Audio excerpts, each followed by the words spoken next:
MEDPAN, c'est le réseau méditerranéen des gestionnaires d'aires marines protégées.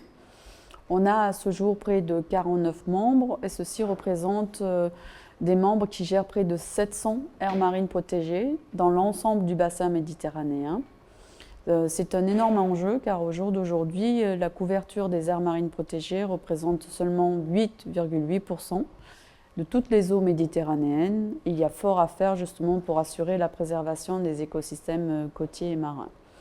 Il a pour mission principale d'appuyer la gestion efficace des mesures de conservation et des aires marines protégées. Et pour cela, on pourvoit à la fois de l'appui en termes de formation, de renforcement de capacité. On facilite des échanges, on organise des formations. On travaille également à la meilleure connaissance de l'état de la conservation en mer Méditerranée, notamment au travers du statut des aires marines protégées que l'on publie tous les 4-5 ans.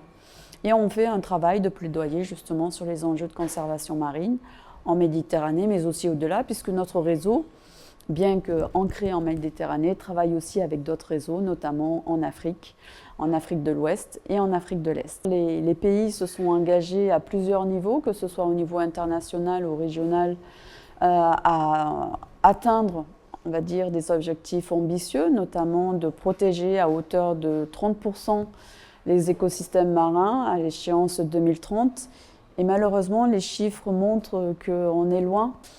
Si on prend à nouveau pour exemple la mer Méditerranée, sur l'ensemble du bassin, on est à 8,8%, mais quand on analyse finement la réalité de ces efforts de conservation, on voit que près de 97% de ces aires marines protégées existent au nord de la Méditerranée.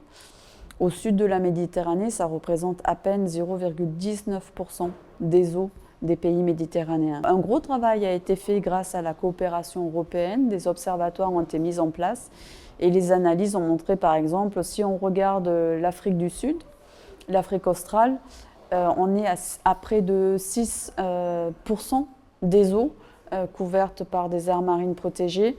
En complément du travail qu'on fait avec les réseaux africains existants, on a tout un travail de plaidoyer sur l'importance de travailler avec ces réseaux de gestionnaires d'aires marines protégées pour s'assurer qu'au-delà de la création, voire de l'extension d'aires marines protégées, on assure une gestion efficace. On préfère avoir de bonnes aires marines protégées avec les moyens nécessaires afin qu'elles puissent apporter tous les services utiles, pas simplement en termes de conservation marine, mais en termes de développement.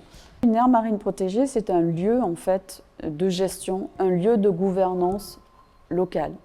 Cela implique les pêcheurs, cela implique les collectivités locales, cela implique les représentants de la société civile, les représentants des États.